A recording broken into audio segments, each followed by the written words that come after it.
Hey everybody, how you doing? Thanks for joining.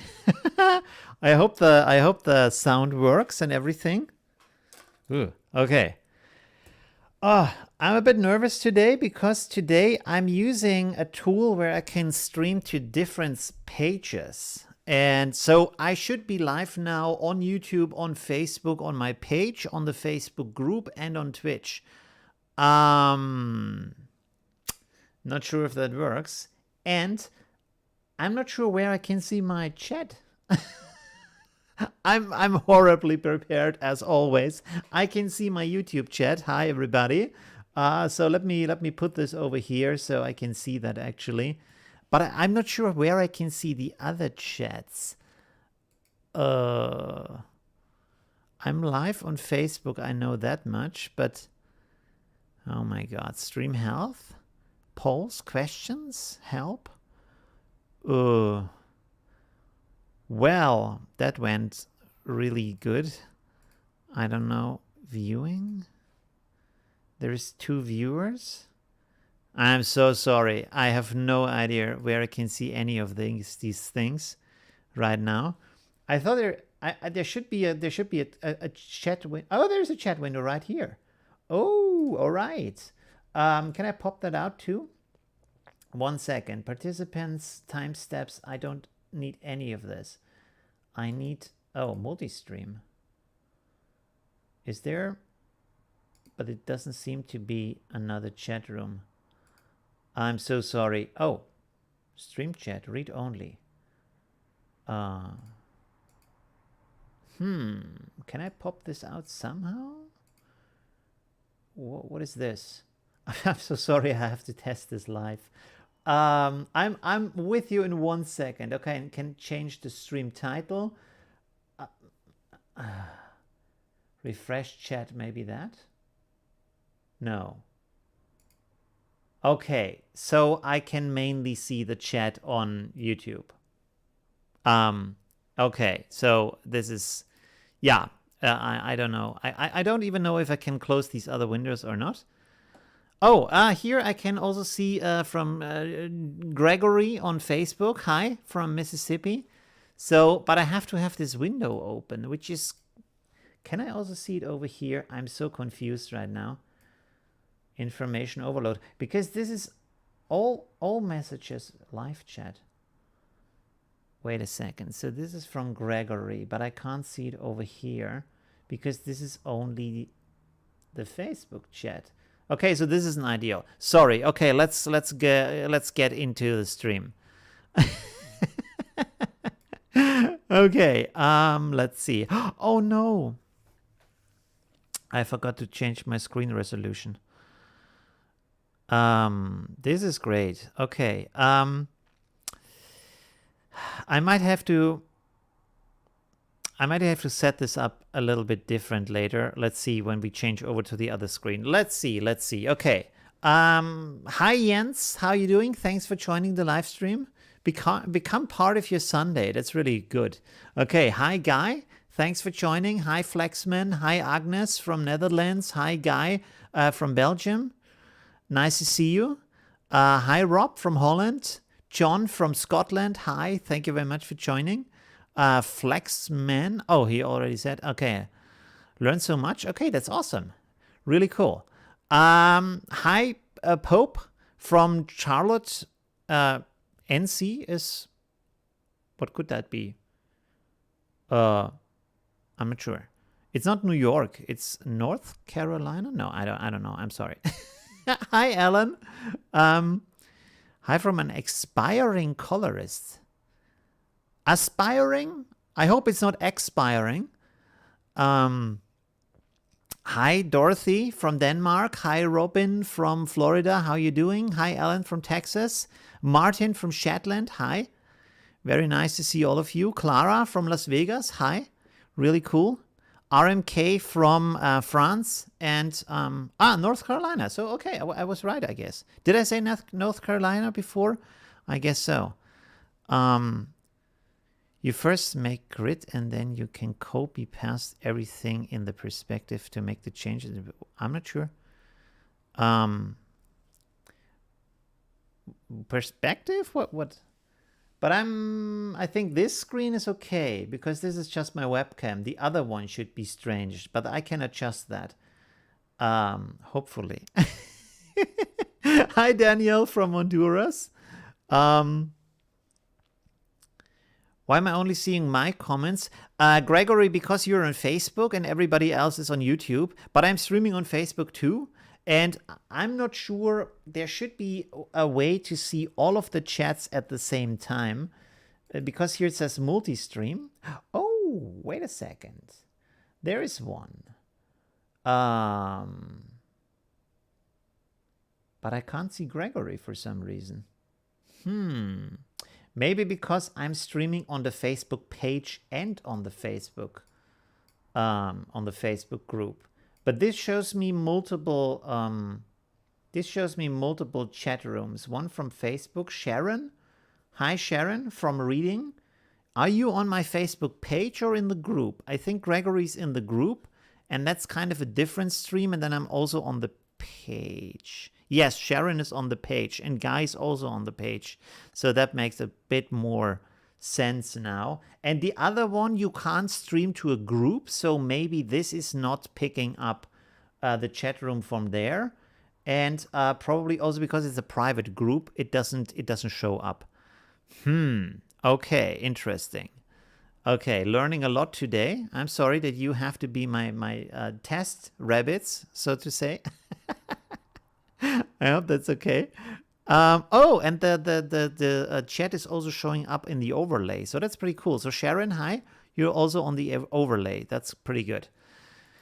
Wow. Okay. A bit of a wild ride today. I'm sorry about that. Let's get started with the reviews. So this time it was about black and white editing. Some really cool posts. If I can find them, 1 second.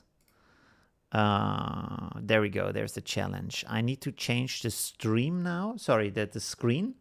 And then, okay, so we go to work live, and this doesn't show all of my screen. So I have to resize this real quick for you so you can see everything. Why doesn't it snap to the side? I think that should be okay. You should see everything now. I hope with the photo editing later on we don't have a problem with what was I going to say? With the frame rate, but I think that should also work. Okay, good. Hey Barry from Australia, thanks for joining. And now that the stream is over there, and I can't pop it out, I can't bring it over somehow. I don't know. This software doesn't seem to have that feature. Can I drag it? I can't drag it. No, I can't do that.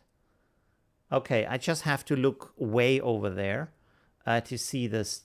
Or wait a second. I have a layout setting here. So maybe with the layout setting, I can bring it to the other side. 1 second, and then I'm getting back to you. I'm so sorry that all of this is happening today. Where is my... There's the layout. No, this is not it. Wait a second. What is this? Mini feed. What is a mini feed? No, but how can I see the chat? Legacy events, display, audio mixer, scene selector, stream preview. This is not what I need. Okay. Well, I will leave it like that, and we go to the review. I'm so sorry that we have to, test all of that out today. All right, but maybe it's more people can see the stream that way. That would be really cool if that can happen. And I'm sorry, I have to look over there like very... Can I not put this on the other side? This is really annoying right now. If I could put this on the other side of the window, I could see it. It would be exactly where I need it. Who designed this? And then when I close it, it's gone at all. Okay, let's do the reviews. Never mind. Okay. So this time it was about black and white photo editing with the tutorial that I showed you. And oh, by the way, another thing I want to point out before I go into the reviews is that yeah, I did this video about how to create your own LUTs, and this is only part 1. So now, just to explain, I wanted to keep this video really simple, but then there is a lot more you can say about LUTs, you know? So then at the last second, I decided to call it part 1, and I will do a part 2 where we go more into depth about what LUTs are and what they can do and what different types are there, and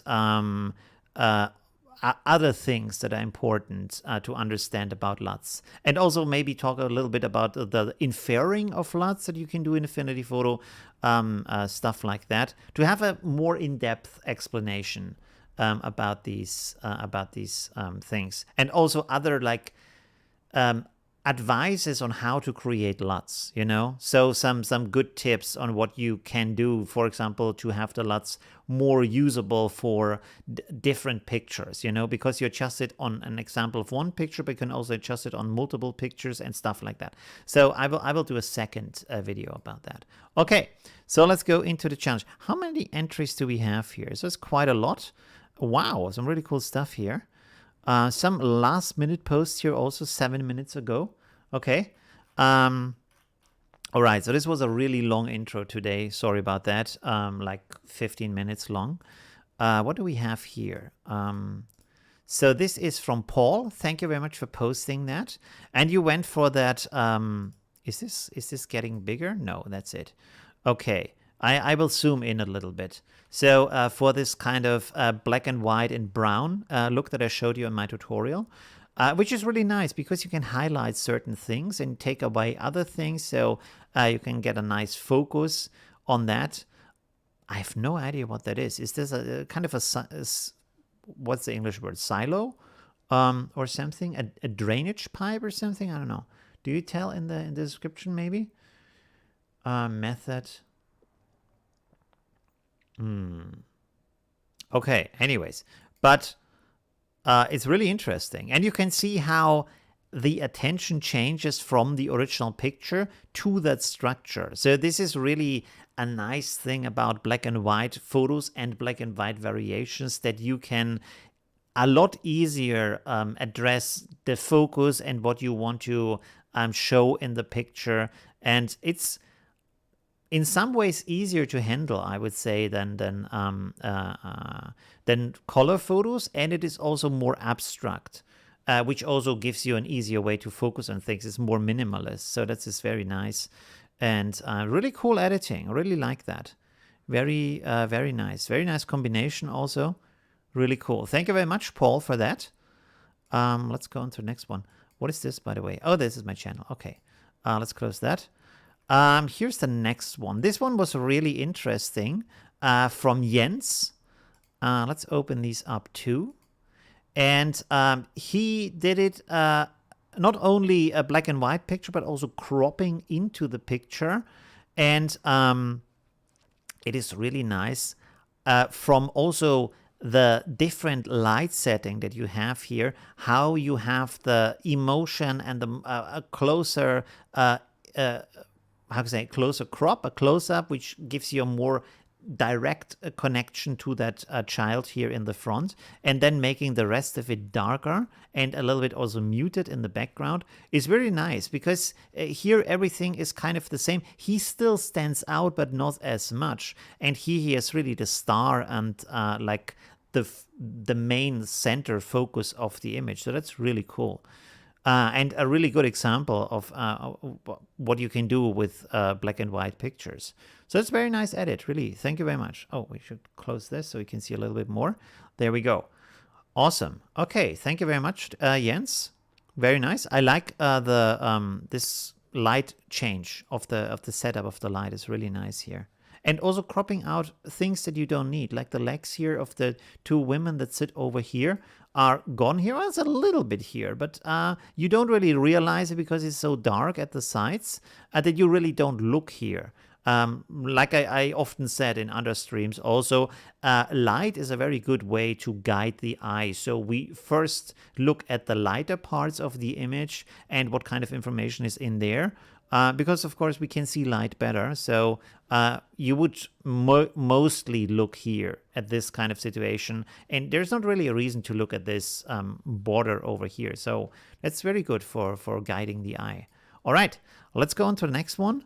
By the way, if you're watching on Twitch and you're really confused what is going on, because I did a little bit of game streaming recently just to try that out, and I did it in German, and today it was something completely different. Yeah, this is another experiment basically. All right, on Twitch, not the other stream, of course. Okay, so here we have another effect that I showed in my video, in the tutorial that I linked. I can also link it in the chat. Well, can I? I'm not sure. 1 second. This is another thing we should try here. There is no field where I can post something.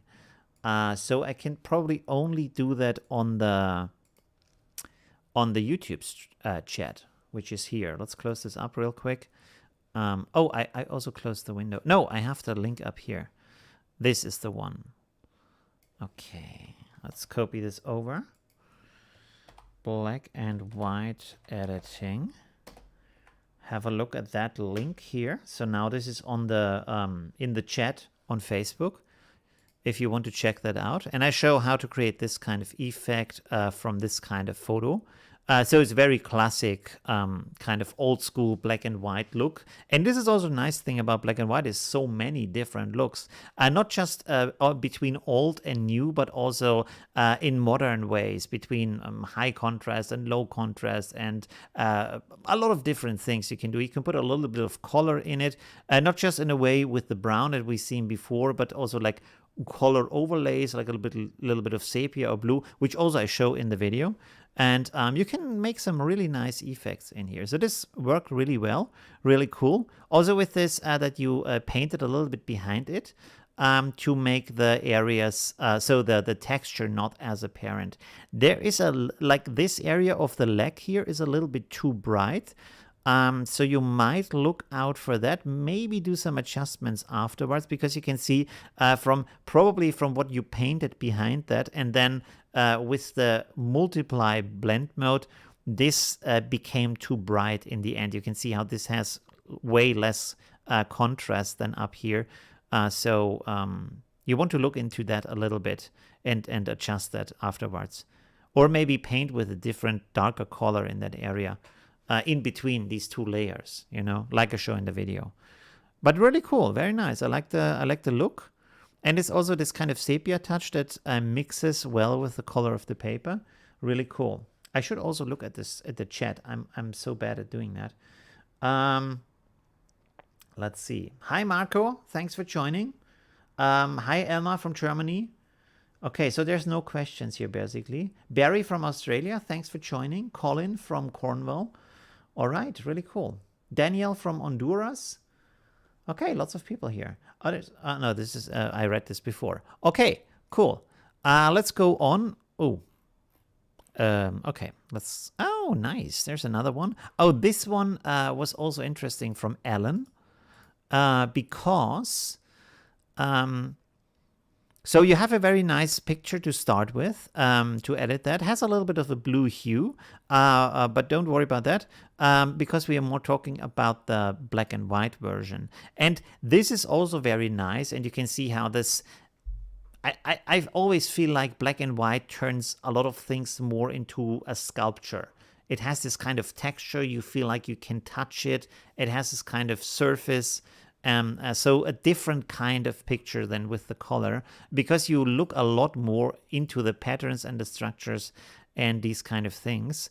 And what I maybe would have done differently here is to work a little bit more on these structures inside of the spray of the water, because they already look kind of flat over here. And then if you bring it over to black and white, they still have this kind of flatness in there. And I think there is so much basically depth structure in there that you can work with, for example, with dodge and burn, or you can also try to use a little bit of contrast in these areas to work with that, and to just work it out a little bit to get these shadows here partially a little bit darker, a little bit deeper. The highlights are already pretty bright, so I don't think you could make that a little bit brighter. But just by separating those a little bit more, you get more depth into that. And when you do it with dodge and burn, you can specifically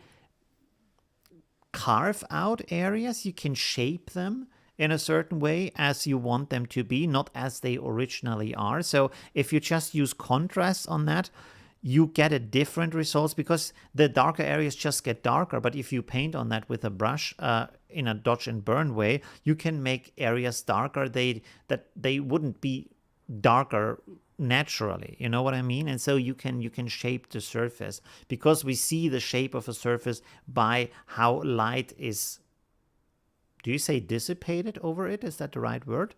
How light is reacting to the surface, if it's brighter or darker or stuff like that. All right. So working with that could help a lot with this spray of the water here, I would feel like. We could actually copy this over real quick. Let's see. Is there something open here? No. Copy from Clipboard. So let's go in here. Let's just take like a certain area here, like this area, for example. And now if we would, for example, go with a curve, you can see that the areas get all darker or brighter independently of like as they are, basically. This is what I'm meaning. But let's delete this. If you make a layer here, set it to soft light, and then take a brush in here. What's the brush color? So you can work with the gray values here, basically. And you can also like mask this a little bit, or you can then go here with a different brush or even with the eraser and just delete these parts you don't need down here. So I'm just painting on this without caring too much for the stone, because it's just like a short like presentation basically. But you can see, like, when you can paint here, that you can say, okay, I just want to have this kind of area darker and maybe this kind of area darker. So you can really decide where should the shadow be. You can also go into the other direction, make certain areas brighter, and then over time you can shape it in the kind of way you want. You know, you should also, of course, take into consideration, like here you have a lot of small details. So you might want to work with that. And I'm not necessarily doing a great job here. I'm just showing you the effect. Well, I have shown it before anyways, but just like to show you that you can like shape this in any way you want with your brush, to just paint this in a way where you feel like, okay, this gives it the kind of shape that you want it to be, right? So that can be very helpful to bring these things in. Okay, I'm not doing a great job here, but you can see already that this is giving it more of a three-dimensional structure if you paint that in here. And of course, you need to think more about what you paint in here and stuff like that. So this is not an example of how it should look. It's just an example of what this effect is doing, right? Okay, great. Okay, let's go back to, no, where's Facebook? There we go. Yeah. Okay, okay, there's a dog here. We should at some point do one of these pictures, like an edit in the live stream to look at these things in detail. That would make more sense. Maybe. And also this, what I'm using, Photolab 3, is really good with that. So these are the pictures I want to edit today as a raw editing. And in here it has something that's called Clear View. Oh, I can show you real quick, because you can see now the sky is very uniform. It's a like very soft overcast. And with this Clear View Plus, which is a part of the Elite version though, like the professional version they have, basically. If I turn this up, you can see how this brings in structure in the sky, and it's just one slider you take, and this works also very well with water. So if you have that software, you might want to look into that. Let's reset that, because we're gonna look at that later on. not now. Okay, let's go back to the review of the picture. So here is from Agnes a picture with a dog in front, or like in the middle on the horizon basically, and then some grass in front and the sky in the background. And it's a nice idea. It's a very nice composition also with these different areas, kind of abstract. It's a little bit like an abstract, like modern minimalist painting. I would have probably done a little bit more with the grass in front because it looks very, how do you say, low contrast basically. So maybe to do a little bit more with that could make it more interesting. We could also copy this over. We can just use curves for this in that case. Let's see, maybe make a selection. I will just make a quick selection down here. Whoops, where's my selection tool? There we go. No, that's not good. Let's just make it like this. I'm not making it super exact right now, just to look at the effect. And then let's make a curve adjustment. And if we bring this down a little bit, you can also decide like if you want to have it softer or harder. Probably softer in this case. And I feel like that might be a better match if this lower part here is a little bit darker than before. And it doesn't take away too much attention from the dog, I would say. Because otherwise you always look at the grass and you ask yourself, why is it so bright? Why doesn't it have so low contrast?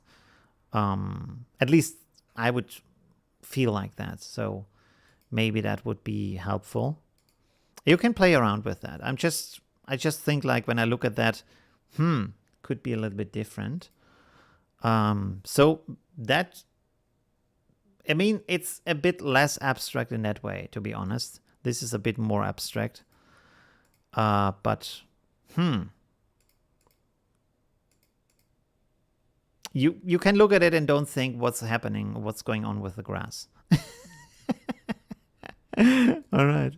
You can also think maybe about creating a little bit of a vignette down here, but then you take away from this kind of abstract minimalist thing. I think that's the idea of the picture here. That this, is there maybe a comment that you wrote where you say, okay, this is what I wanted to do? Black and white with a little touch of blue. There's a touch of blue in there. Okay, I didn't see that. I don't see the touch of blue, to be honest. Oh, with the iPhone, okay. Did it only with Affinity Photo. Normally I use Nik software. Oh, by the way, you should in this case compare the picture you have on your phone with the picture you have on your desktop screen, because it might be that you see a lot more contrast on the phone screen. Because first of all, the phone screens often are.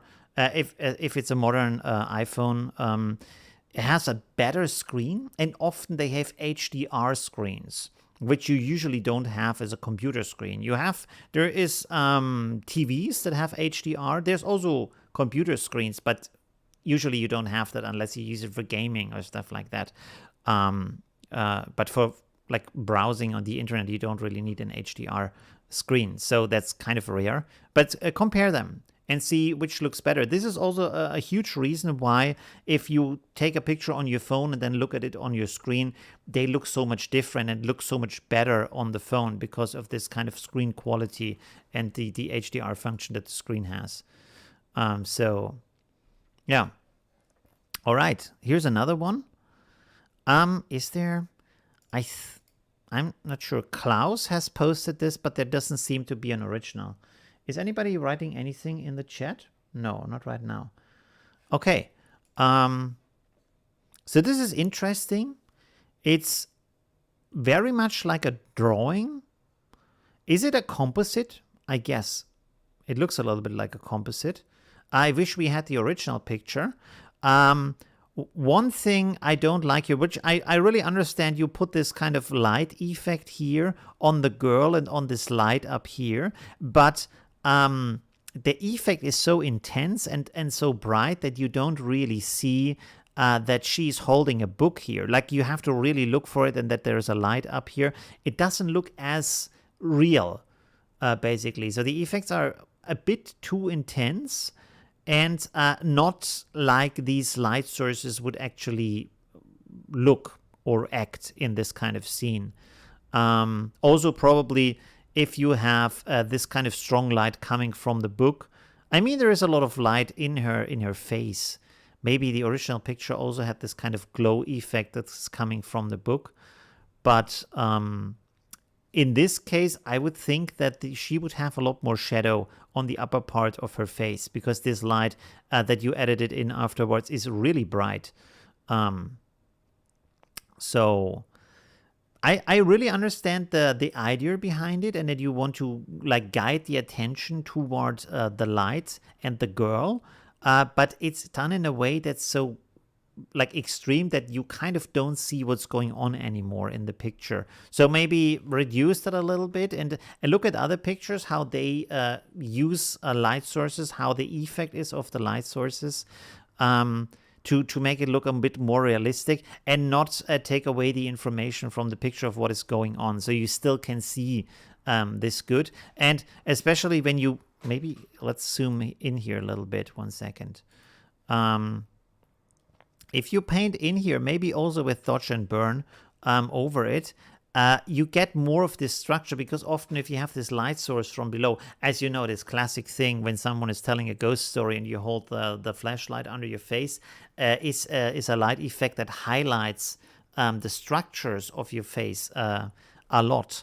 And here the effect is on all the parts equally, also on the shadows. So you might want to paint on that to have this difference in brightness and darkness and work out this structure. And then again, you can see the face really well and also have this kind of spooky effect on top of that. So yeah, play around with that a little bit. It takes a lot of experience to paint that in the right way, but over time you get a lot better with that. So it's not that complicated. It's more like experience in doing it a lot. Oh wow, okay. Here's a lot of change in there. Let's see, from Elmar. So this is let's look at the original picture first. Really interesting, the changes to the black and white picture. You also removed this kind of telephone pole, I guess. Old-timey telephone pole. And turned it into this, which is really amazing change. I will put this into a new image so we don't have all of these kind of things. Let's reset that. Okay, that's good. I think we see everything. Did you replace the sky? No, it's the original sky. That is really amazing. Wow, you got a lot of structure out of that. Did you do that with Nik Collection or just with Affinity Photo? Because often if you do these like extreme edits in Affinity Photo, you get bending in here. And with Nik Collection, it protects the values and you can do more editing without getting bending or like getting bending a lot later. So really, just Affinity Photo? That's really interesting. That is a great result for just Affinity Photo. It's really cool. Very nice. I also like these kind of brown tones down here. Did you do some brown tones down here and some blue tones up here? Like a little bit of a gradient over the picture? Very nice. Really like it. Also that like you can see how this is different here. The background, the sky is bright and the tree is dark, as not a silhouette, but it's darker than the sky. And here it's basically the other way around, where the background is dark and the tree is light against the dark background. Very dramatic sky, really cool. Interesting. Okay, great job. Maybe the gradient's a little bit extreme, so I would take a little bit less of the blue in the sky, but it's pretty cool still. Very nice. No Nik Collection, a lot of layers. Okay. All right. That's also good. A lot of layers. Right. Very nice. Very nice edit. Very dramatic sky. It's so amazing what you can do from this to that. From the sky, I mean. So that's really quite a change. Yeah. Also how this branch is now standing out on the ground. You can see how through black and white, you get all these structures and you can look for them, you can look at them. And with color, it's just so much information that you're just overflown with all these kind of details that in there. And with black and white, you only basically can concentrate on the light and dark of the picture. So that's really, really cool for that. Really kind of a forgotten art form, I think. We should see more black and white pictures online. Oh, sadly, we don't. Oh, there's the original picture too. Okay, cool. I was going to say we don't have the one. Thank you, Nick, for this post. Wait, I think I need to sneeze one sec.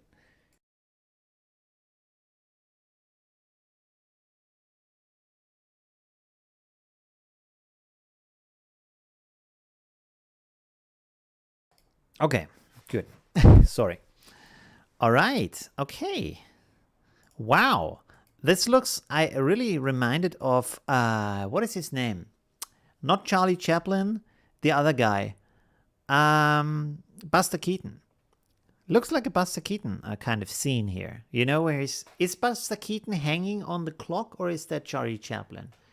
Or maybe both did it, I'm not sure. I think maybe it's Buster Keaton because Buster Keaton did more extreme stunts in his films. Very nice. Really cool. The original also has this kind of glow in here, so that's very nice. Okay, cool. And it's like really, the clock becomes really intense suddenly. You can see how with the colors in here from the original picture, all of the scene gets a lot more soft and a lot more playful, which is also nice. And in this, it gets a lot more dramatic and more intense, I'd say, from the feeling. So that's really, really interesting.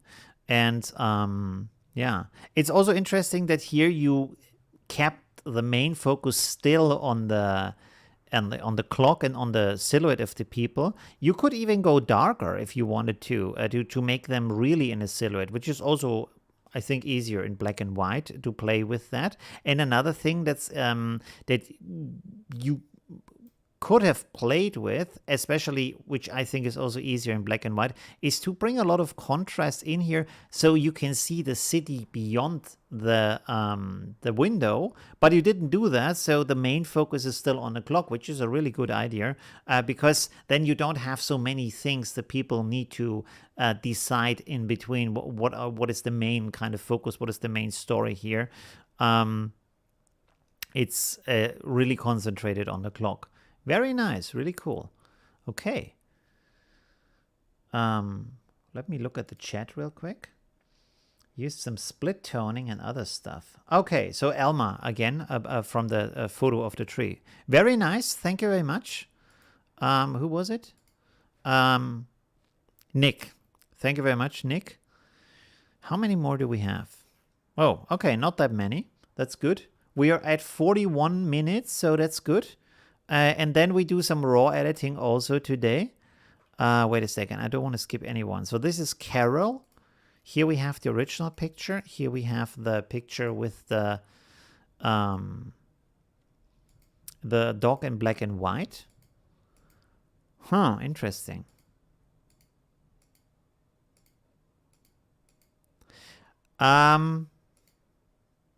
It's nice. You can do it like that. I would maybe have worked a little bit more because, as you know, I'm a huge fan of vignettes and having like this kind of focus through light on the attention. To work with that a little bit more maybe would have been interesting.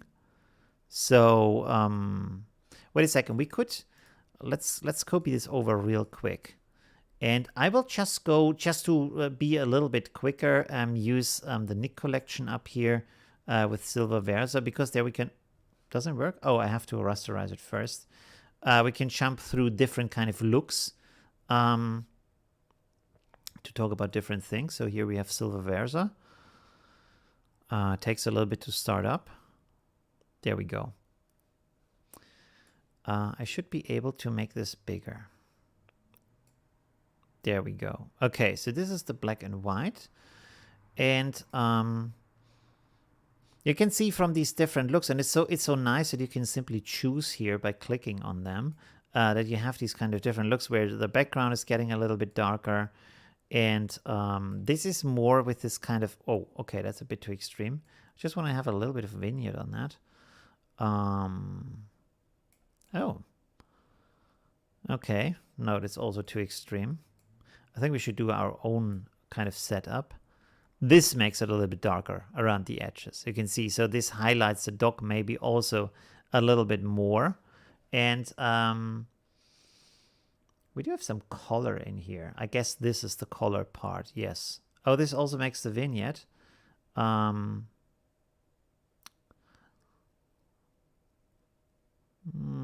could do a little bit of gray.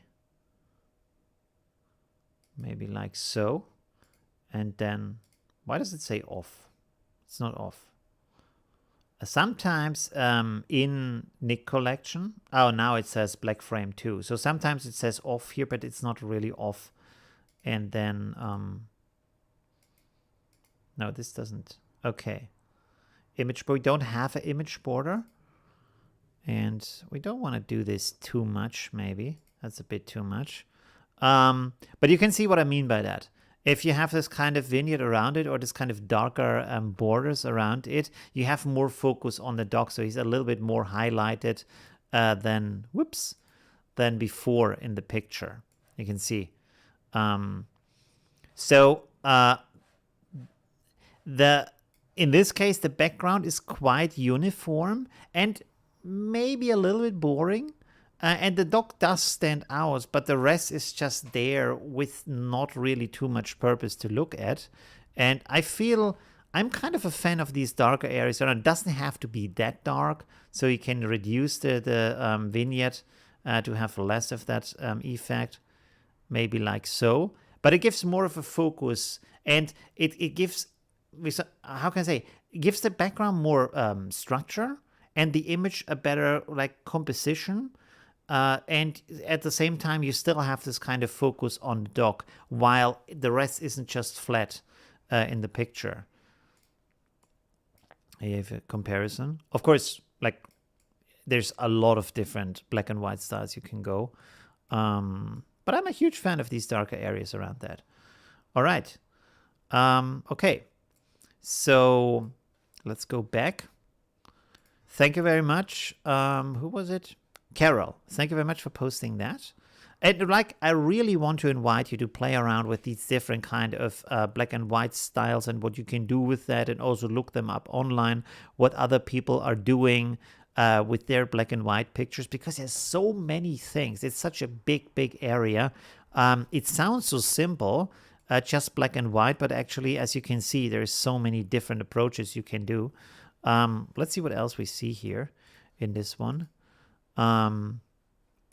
This is from Brad.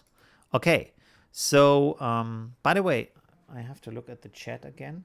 Use some split toning. Okay, that's the same thing. All right. Again, classic look, really old schooly. What is this? Is it like 1800s? I'm not actually sure what kind of time this look was, but it's really from the old times. And it has this kind of wanted poster look, it's really nice. It has a very nice old school touch. And the cool thing about this is, because it's fading into the background, that you can have a lot of focus on one subject. If you want to highlight something, it's also great for portraits. If you have a person and then just the background is just going away and you can just concentrate on that person. That's also a very nice effect. Or like here with the train. And it's really cool how, for example, the steam is blending into the background. So part of the picture becomes part of the paper, and they mix and they also complete each other, which is also kind of nice in that in this kind of case, that it doesn't hurt the picture, that you can see the raw paper behind it. It's actually a positive effect, and you can play with these kind of things in the image. So that's very nice, really cool. Down here it goes a little bit close to the border, but you can also do that. That's also okay. Very cool. Thank you very much, Brad, for posting this. Okay, let's go on to the next one. I don't think we have an original here. This is one from Niels. Okay, there we go. This is a little bit, is this a little bit high contrast? I guess so. It's really interesting how the faces look almost like they are drawn with, what is it called? Is it coal? What is this kind of, in German you say coal to it. Not coal, but the German word for coal, but I think maybe in English it's a different kind of word. Or like a pencil drawing, you know? So they look like a drawing. It's really interesting, really nice. Very cool edit. I really like it. It's also kind of nice that the crop is not centered. You could do it centered and then there would be a lot more attention on them.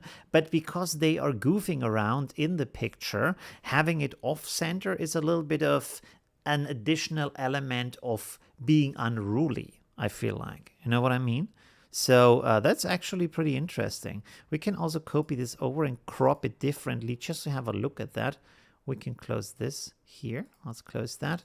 And then go to from Clipboard. And you can see now, if I crop this, let's make it unconstrained. And I would make it so I think this would be centered. There we go. That it's also nice. It's also very intense, but it brings more order to the picture. So I actually like that this is off center. It's had more of this kind of dynamic and goofiness and unruliness and going against the structure, you know. So really interesting, very cool, and also nice capture of that situation. Really interesting. Sorry, voice is breaking up a little bit. So really very nice edit, Niels. Thank you for that. I like this kind of silver pencil kind of look. Really cool. It would be awesome if we had the original to compare this. Okay, here's from Milos. Oh, wow. Okay. Again, very interesting change here. I will make this bigger so we don't have this kind of edge, because this is also a little bit darker. Sorry, I have to drink something.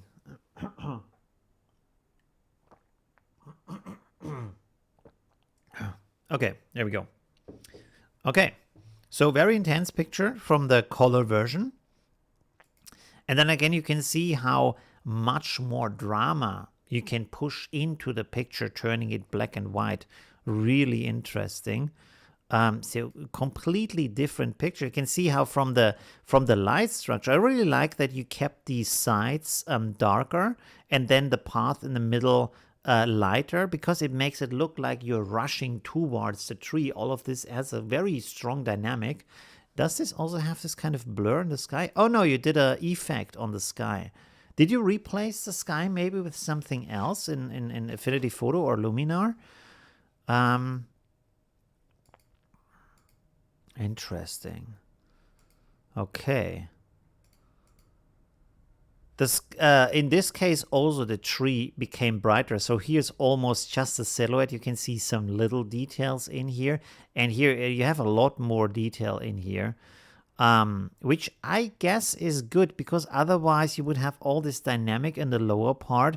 And then suddenly it stops here and it's just a flat tree on the horizon, like a paper cutout. And with this kind of additional information, I feel like that is better for the image. And the dramatic sky is also nice. There's a lot of movement going in here, but I like it because you have this kind of rushing movement towards the tree in the lower part, and then you have also this kind of motion blur kind of feeling in the upper part of in the clouds. So that's really nice, and everything is kind of rushing and focusing towards the tree. Really nice, really cool. What you can do with black and white. Very awesome. Okay. Good, good, good. Okay, let's go on to the next picture. So thank you, Milos, for posting that. Here we have another old school edit from Scott. Thank you for that. Is this an owl? I think it is an owl because she has a book. And owls are, as you know, from Athens. You have these wise owls around Athens. I hope so. So they have a connection to libraries and knowledge and being knowledgeable. So you often see owls on top of libraries. Okay, really interesting. And then we have this picture here. In this case, for example, you could in this case, you have this kind of ellipse that is blurred. So it's very uniform. But maybe it would be nice to follow a little bit this kind of structure here with a brush, like not completely, but in a very rough way. So this is kind of the scene is bleeding out into the paper. And maybe also give the paper a little bit more contrast. You can play around with that and see how that looks.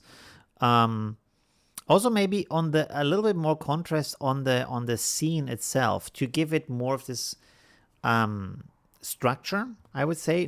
Maybe not making it too much like a 3D structure, but more to have these kind of, because there's so many nice patterns going on here, and they look a little bit flat because the black and white editing is more of a flat kind of type, if you know what I mean. Hey, Roger, thank you very much. Charcoal, that's it. Not coal, charcoal. Okay, interesting. Yes, that was the word I was looking for. Okay, but still really interesting. Nice idea. Play around with these kind of like brushing it on a little bit and making this more, because there is so much dynamic in here on these structures, on all these kind of elements of this. Would you say, what is it called in English? It's not a sculpture. An ornament. Is it an ornament, or is that too big for an ornament? I'm not sure right now. But there's a lot of dynamic going on in here. And then you have this kind of capturing pill-like shape or ellipse, egg-like shape from the ellipse. I feel like it would help if this was also, and by the way, you can also play around with different brushes. This is something I didn't show in my video, is if you have these different kind of paint brushes. Let's go to Brush Easy real quick. Brush Easy, there we go. Let's see. Paint brush.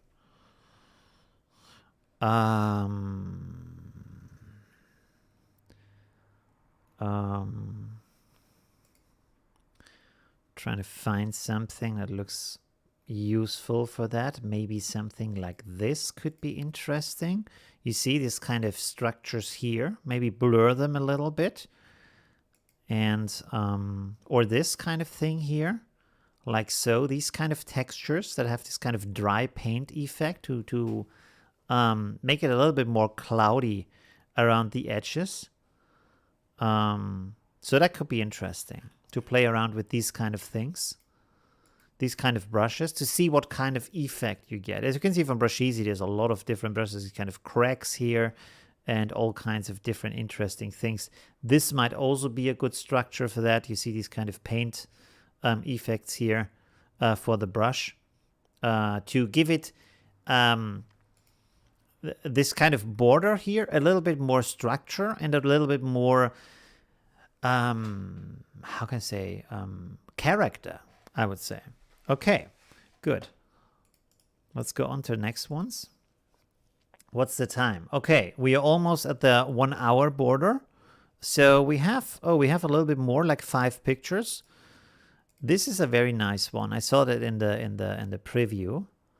And I mean, the interesting thing is that the scene already is kind of black and white. So, but still, the interesting thing is that when you look at this, you still can see and feel the colors in there, although it's almost black and white.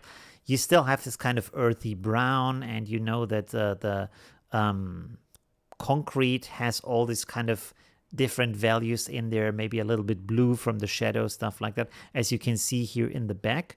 And then if you turn it completely black and white, it's just a different kind of scene. You can see here that this turns it into something else. And then it's really nice that you, Rob, that you kept these color parts here and made it more intense to have them stick out a lot more. And this becomes, here it's a nice picture, but here these elements turn into kind of a rhythm, you know, it's almost kind of musical. And has this kind of abstract shape, also like a modern sculpture or an abstract minimalist painting, stuff like that. So it's really nice what you can do with these kind of black and white effects and bringing in a little bit of color here. So pretty cool. Very nice idea. Very nice spotting also of these things that are going on here. The construction site, to find that construction site with these tapes here. Pretty cool.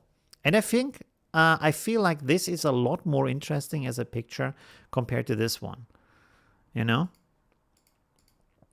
Very nice. So this is a lot more eye-catching, I would also say, or feel like. All right. Thank you very much, Rob. Pretty cool. Very nice example. What is this? Okay, this is just a comment on that. Oh, okay. Here's another one. So this is the original picture. Oh, wow. Okay. Interesting. Oh, you cropped it a little bit. Also, you can see some stuff up here is gone now. Let's bring this on individual so you can see the full picture. So this is cropped in a little bit, so there's more attention to the kids. You can see how important cropping is for a picture, because there is a lot here that we don't need to see, but it still grabs attention. And here you just go in and you're a lot closer to the action that's going on and the emotion in that kind of situation. And the black and white, again, adds a lot of interesting drama in here. It's really interesting that you went with a more high contrast, darker look in there, but not at the same time this kind of structure and clarity version, but more of a softer, darker version. So that's also nice. Really cool. Really like that. You might, you could have also played maybe a little bit like the picture we have seen before with the brightness around the different areas, like here, where these areas have become darker.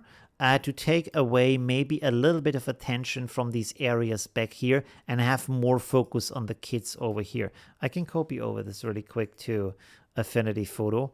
Let's do it like this. I'm gonna create a donut because the vignette doesn't look that good, I feel like.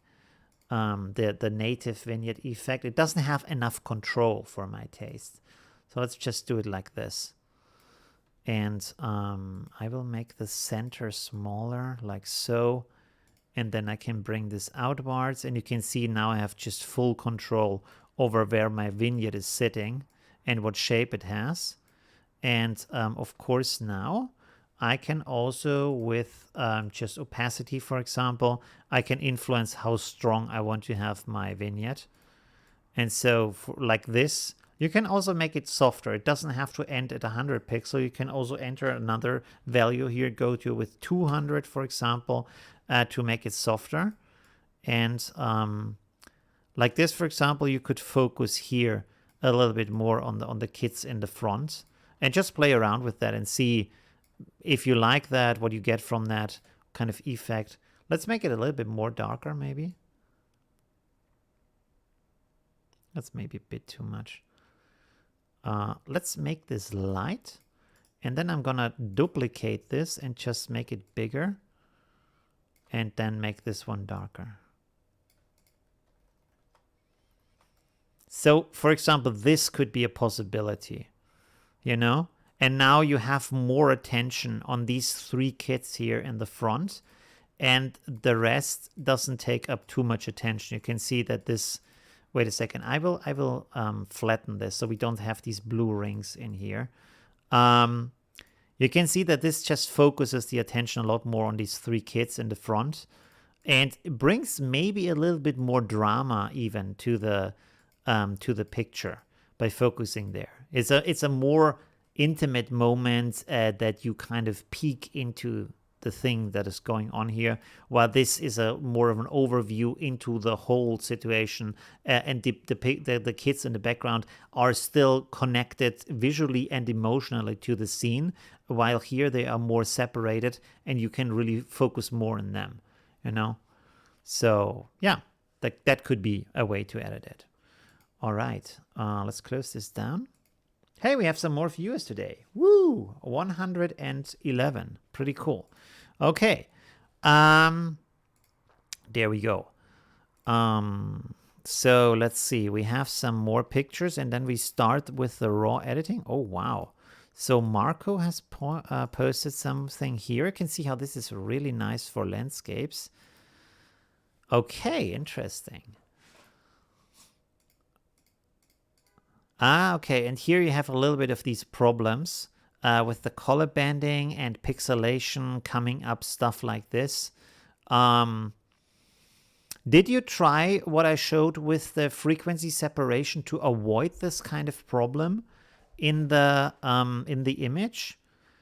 Because that can help a lot in that case. Especially, I don't know if this is one of your own pictures, or you took it from the internet, but often if you take it from the internet, you already have a lot of compression on there, and this already gives these kind of compression fragments in here, so you even hit this border with the color banding and the fragments and pixelation a lot earlier than before that.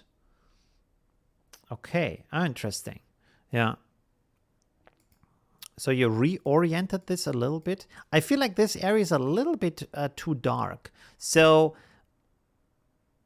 it's a nice edit, but I think there could be more drama in it, maybe, you know?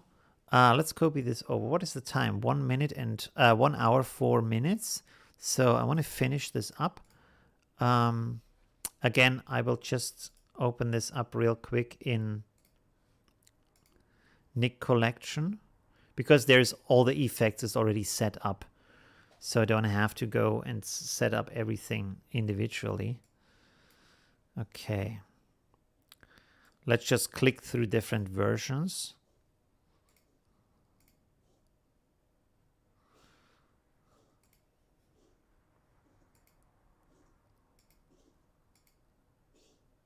So this, you can see here, the foreground here is a little bit brighter, and you get more of a structure and of a, how can I say, the landscape feels more like a sculpture. That's a really bad explanation.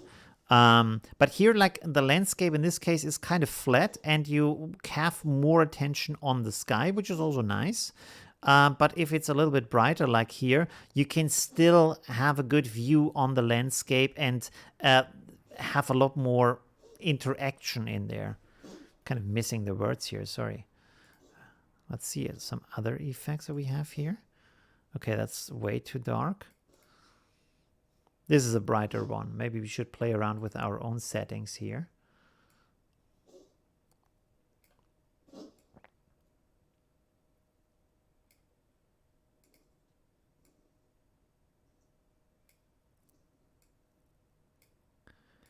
One second, let's bring this up. Fine structure. Yeah, maybe make it a little bit softer. That's okay. We also have the film types down here. That's just very nice.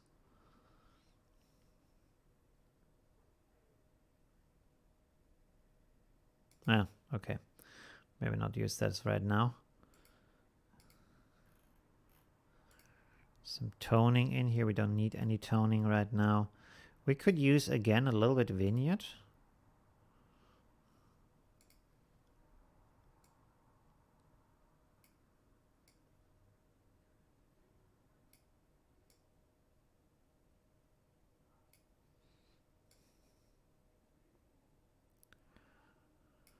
Okay.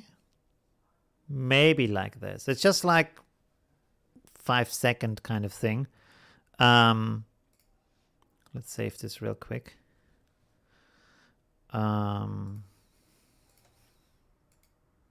Okay. But you can see that if you bring more dynamic into the landscape, that there's a lot more. I really miss the English words right now. I'm so sorry. There's a lot more stuff going on. That sounds stupid. It's just the landscape and the sky come more into effect to play with each other and have this kind of expression, and you can really sink into the landscape. So this is what I mean with that. While this is also a nice look, it's a lot softer, but at the same time, it's kind of, I feel like it's missing out on the information that's going on in the landscape a little bit. You know, so this is focusing very much on the sky, but at the same time, the dramatic sky here is just a very small area. I would let's say like maybe 20-25% of the picture, while the rest has more this kind of muted look and is so dark that it doesn't grab too much attention. So, or maybe crop it differently where you have more attention on the sky. So that would be the suggestion. Marco says, I didn't have lots of time at it. Okay. So this is kind of a last minute thing. I understand. Okay, interesting. Yeah. So maybe think about that, play around with that. As you have seen, there's a lot of different black and white styles to go for. Okay, we have two more. So this is from... Oh. Okay, that's a new one. This is from Gregory, where you have this kind of scene. Did you put that guy in here, or is it actually the guy in the picture? Because the lighting and the color is a little bit off. So I think you put that guy in here. Let's zoom in here a little bit. So you can see like this guy, he has less contrast, and also there's a lot more light on the guy. The rest of the scene is overcast, so I guess you put that guy in here, but still good idea. I'm not saying that's bad. So nice. He's maybe a little bit small compared to the rest of the landscape, especially if you look at these. I don't know what the name of them is, but the size of them in the front compared to the driver in the back. Okay, here you cropped it out and you added some light effects, which are very nice. They work actually pretty good. Not the one in the back, maybe. That looks a little bit strange, especially because it like you can see that the light goes backwards, but then the light effect is coming also forward, like it would be around candlelight or something, you know. So this should probably just go in one direction, like you did here in the front. And the way it's hitting the ground is actually pretty nice. Really like that. It's a bit strange that it's so much light here and then way less light where it's closer to the light source. But it's a good, nice effect. So pretty cool. Very nice effort. Good idea to add these kind of things to the image and not just turn it black and white. So yeah. Very nice attempt, really interesting. And also making it everything dark and then just have these lights to actually show the scene and have this kind of silhouette of the driver so you see what's going on, although the rest is dark, is actually a cool idea. So it's really interesting. Very nice composition. Did you also add the moon? Oh, you did. Okay, so the moon and the clouds also added afterwards. Cool, nice. Very, very creative post. Very creative edit. Thank you very much, Gregory. Really cool. Let's go here to... What do we have here? This is the last one with the ship. From Colin. Didn't you already post something? Kind of think we already had one of your pictures. Carol? Maybe it was mistaken. Okay. Oh, wow. Okay. Is this a Nick collection border here around that, or did you do that on your own?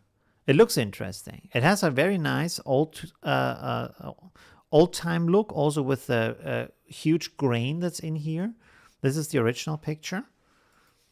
Very cool. Okay. Oh, you kind of removed a lot of the, not removed, but blended out a lot of the clouds in the background, which is kind of a good idea here because now you can focus more on the ship that is here. So that's good.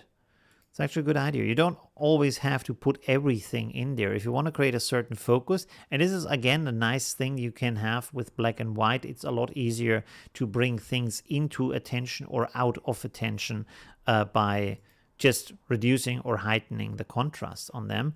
And here is a good idea to have more focus just on the ship and a little bit of the, foliage. Is it foliage? Fauna? I'm not sure what the word. The bushes back here in the background.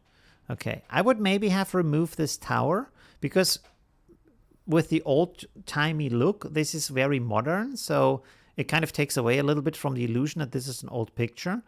But yeah, still pretty cool. Colin says, I used this photo for the depth of field challenge. Oh, okay, yes, I can remember. Yeah, I thought it looked familiar. I wanted to try again to draw attention to the boat, but in a different way. Oh, okay, interesting. So, okay, foliage. Interesting. Yes, the tower. Yeah, happens to Hollywood movies also. Don't worry about that. They sometimes have some stuff in the background that shouldn't be there. Like the Starbucks cup in, what was it, Game of Thrones. Okay, cool. So that was everything for today. And let's go now to some raw editing. As you know, I have posted this picture here. Whoa, where is it? I can show you an Unsplash. By the way, you can also download my pictures on Unsplash. I started to upload them there. So you go to my page here. I will upload some more. I put this in the chat on YouTube. And you can see here, you can have my pictures here. You can download them and use them if you want to.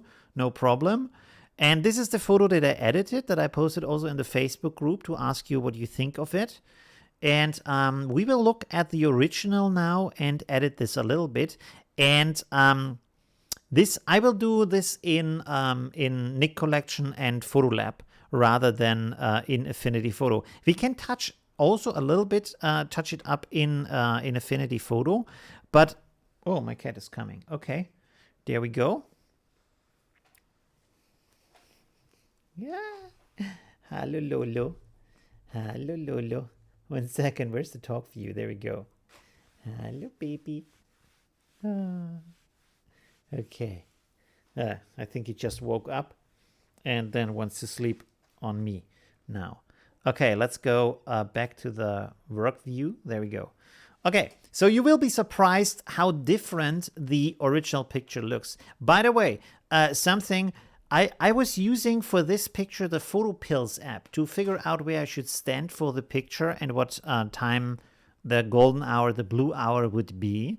The interesting thing, and I think this is kind of a optical illusion here, maybe I created it myself by editing the picture that way, because you would think that the sun is behind the building, the sunset is coming from behind, but actually the light should technically be coming from the left side behind me. And I wrote the Photopill guys and told them the sun wasn't where your app was showing it, and they said no, that can't be the app. The sun has to be where our app is showing it, because physically the way the world turns and the sky and the sun, the earth is revolving around the sun, it technically cannot be at that situation that you showed us with the line you draw yourself on the map. So that was really interesting, that was happening.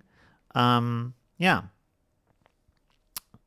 Strange optical illusion, but it was very overcast. You will see in a second what is going on here. So this is actually the original picture, and this is taken with a fisheye, and then I cropped it afterwards. And this is already the unstretched version of the fisheye. If we go here, because Photolab, let's have a pop-up here so you can see. So this is Photolab 3 Elite version, as you can see, so it has a little bit more functions. You don't really need it, but I wanted to have it. They had a sale and something, so I thought, okay, why not?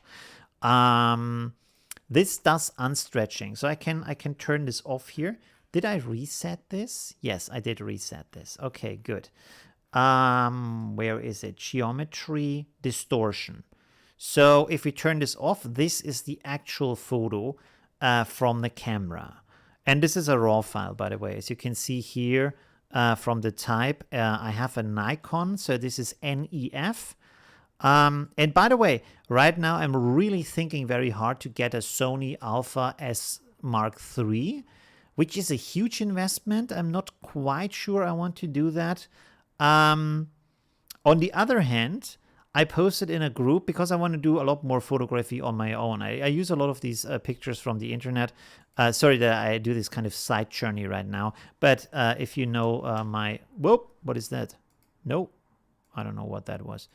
Okay, what was that? Inside timer. I have no idea what that is. Okay, Instagram. There we go. I do all these edits like this, you know. I usually do these in my live stream. I haven't done this quite for a while, so I should do more of them. And I posted some of them in a Facebook group for Austria. And a lot of people reacted. I was really surprised by that. So now I suddenly have a lot of models who say, hey, I want to take photos and have these kind of edits done with that, stuff like that. And as you know, I do more photo editing than photographing, but, well, to get more into photographing would also be nice, especially then I can do really my own compositions, while right now I'm more like I have to see what the Unsplash gods give me as pictures, which often are really amazing, of course, but you are limited by what you can find on Unsplash. Yeah. Okay. Okay, so let's go back to, why did I actually say that? Oh yeah, because of the camera. Sorry, I'm getting sidetracked again. Okay, so let's go in here and we will turn this distortion on again. And then also did a little bit of cropping to get rid of these kind of, especially because it's a fish eye, so it goes almost 180 degrees outwards and you get this really crazy fringing here and chromatic aberrations, kind of pink lines here. And Photolab tries to remove it a little bit, like it does kind of a good job. You probably have to rework it a little bit in Affinity Photo to get it look better, but I just cropped it out. We don't actually need that. So let's go in here. And this is a nice thing about Photolab. It doesn't actually crop the picture. So, whoop, my cat is coming. Ooh, this is the second cat, Belusa. Nicht jetzt, Schatzi. Huh? Okay. What happened? Oh, there we go. Why is there... Oh my God, why is there so much... Oh, okay, okay. You can see how this picture actually looks when it is adapted to the... So the perspective is stretched out and looks normal. 1 second, I have to remove my cat. 1 second, sorry. Okay. Lucy. Hello. Hello. Okay. No, sorry, that wasn't... there we go. It's a really, really big cat. And he likes to drink from my water glasses. So, shouldn't do that right now. And he has this kind of belly here. Okay, let's go. There we go. Let's go back to the streaming. All right, good. So we don't need all of that. Let's go back down here to 16 by 9 and then center this, make it a little bit smaller. I think I cropped it quite a lot, so we don't have these kind of flowers. Or did I use the flowers? I'm not sure. We can actually check. We don't have to do the same thing. No, I removed the flowers because they are a little bit irritating. It's just like too much information at that point. And with the editing, I also found that the sky looked really nice. Let's see. Of course, you use a lot of resolution if you do it like this. But on the other hand, if you just use it for online, that doesn't matter too much because for the internet, it's still good enough. So it's also, of course, important what you edit the picture for. Let's crop this, make it nice and center here. By the way, we should have maybe adjusted the horizon first. Okay, there we go. Let's zoom in here. Not one by one, but like this. Okay, perfect. So we have this horizon tool here. It does kind of a good job automatically. Not right now, though, for some reasons. The kind of live effect. Let's zoom in here. And the good thing is I can just go here and take this line and say, okay, I want this to be straight. Take these 2 points and boom, making it straight, as you can see. So that's nice. If you wonder why it looks kind of blurry, this is because it has to render the preview until we can see it. So this is the 1:1. 100% zoom. And yeah, all right.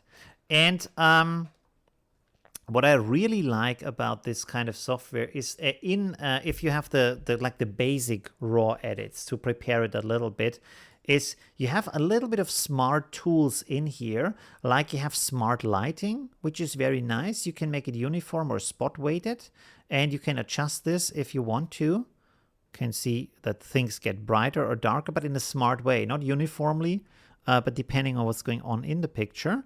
And you have what I said before, clear view.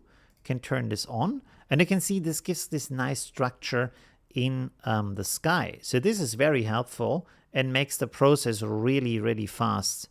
And I feel like a lot more intuitive, you know? You don't have to play around too much with all these kind of settings if you don't want to. You just, no, this is full screen now, sorry. Okay, there we go. You can just trust the software and see where it goes. By the way, another thing that I like, and this is something you can do or can leave, basically, is to remove all these little details. So I made a version. I might have posted that version on Facebook, and I kind of like this aesthetic of things that are kind of larger than life, or kind of have this kind of more perfect, because I feel like if you have a picture and specially edit the picture, you want to bring out a certain thing, and that certain thing is more than just the thing you see there. It's an artistic expression. So it's can, for example, be more perfect, or it can be more intense. For example, if you photograph, let's say, an old person with a lot of wrinkles, and you want to bring out the wrinkles and the character and the time and all the life that has went through this person, through this face, to highlight these things and not just take a picture of the person. And again, Photolab does a nice job here because it has this kind of patch tool. Where is it? It's down here, I think. 1 second. No, this is, it's up here. I'm sorry. So we have this repair tool here. And first of all, there's a very nice function, as you can see here. When I'm zoomed in, it has this size of the brush. And when I zoom out, or I zoom in more, the brush gets, it stays on the screen the same size, but it is relatively different from the size to the image. You know what I mean? And this is something that is not happening, for example, in Affinity Photo. If you want to have a smaller detail, then you have to resize the brush all the time, while here, I just have to zoom the picture. So that is a very smart kind of way. And you can see now I can just paint over this, and it will remove that for me. And if the element is smaller or bigger, I can just like zoom in and out, and in that way really quickly remove these kind of things. It's also the question how much to remove, because in the version that I posted online, I removed basically all of these things, even in the reflections, but that can also lead to the result that this surface is kind of flat afterwards. And by the way, this is non-destructive. So if I remove this, this gives structure for the roundness of the surface. But if I remove it, you can see you don't have this structure anymore. So there's really the question if you should remove this or not. But I want to remove this kind of dirt here real quick. 1 second. So let's go through that a little bit. That's part of the process because I want to show you kind of the full process of what is going on. So we can take a little bit of time with that, I would say. We can also, if we want to, remove these kind of imperfections. So that's really up to taste, what kind of thing you want to have. And also the big question of what does an artwork show? Does it show the ideal version you have in your head? You want to show the most perfect version of that spot, or just as it was? And both has their rights to be that way, depending on why you took the picture and what you want to show to the audience that is looking at it, right? So, for example, if you have a brochure for tourists and you want to see, like you want to show the most perfect version of the place, the most beautiful version of the place, you probably want to remove all the bird poop and stuff like that, you know, and maybe people that are running around in the background and stuff like that that are interfering, and give like just the best version. And you can see here, for example, I can zoom in and my brush stays the same size on the screen but gets smaller relative to the picture. And then I can go in here and fix this and kind of replace this so I still have a sharp edge. And another thing you have to think about here, I removed it here. Also think about the reflection, because the dirt is still down here. So if you post it now, that stands out like a sore thumb. Is that what they're saying? I think so. So you want to remove this down here too. So it makes sense that the reflection is clean if the original is clean. Now we have a little bit of a problem here. There we go. Okay. And like I said, none of this is destructive. You can always go back or completely remove any kind of changes you did there. Maybe also remove this up here.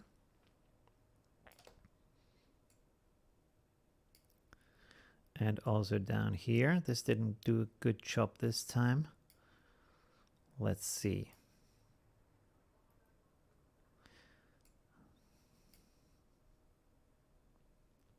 Oh, come on. Okay, I think I need to clean up this spot first, because it's kind of trying to take it as a source. So now that I fixed this a little bit, I should be able to fix this too. And now it works. Okay, great. Let's clean over this. That's good. And then clean it up down here. And then we are basically almost done. And this is, by the way, is also a good version or a good way to do if you have, for example, a lot of stuff. Like often there's a lot of dirt in the water, you know? Just stuff that the wind has blown in there. Some leaves, some, I don't know. There's some other stuff in here, as you can see. I don't think it's that much, but sometimes it's a lot. And if you remove that, you suddenly have a really nice reflection for your picture. And now I think I have a little bit of a problem because I forgot to change my screen resolution. So the capture software has to capture a lot more. I hope it's still smooth. The stream is still smooth for you.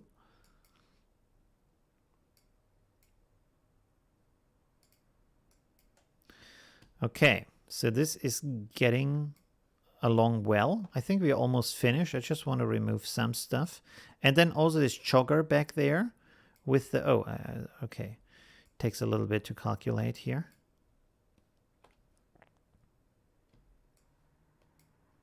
I think we cropped the rest here, so there's nothing more to look at. Okay, almost done, and then we can do some more edits here. So let's remove this stuff here. That doesn't look good. That is not nice.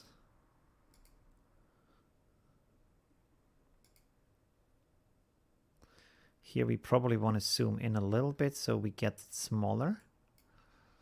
There we go. Okay, and now let's remove this person here. Let's see what kind of good job we're doing. That's kind of good. There's this line here in the back. Okay, that wasn't great. That's better. Okay. Yes, that's good. You can see that there's a little bit missing these lines here, so you would have to draw that in Affinity Photo with the brush, probably.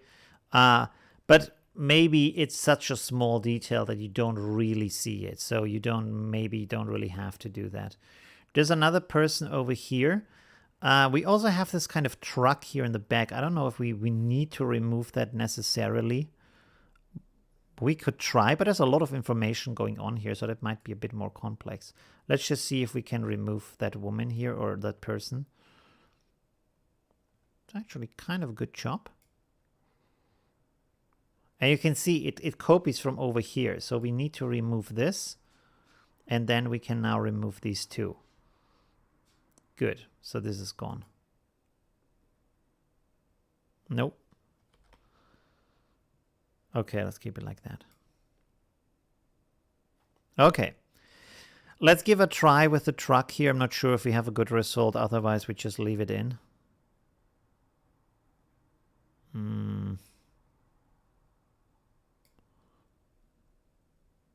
I mean,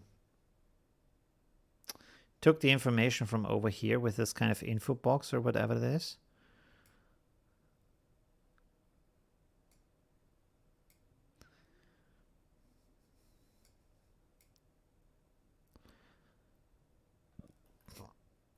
Should we just leave the car?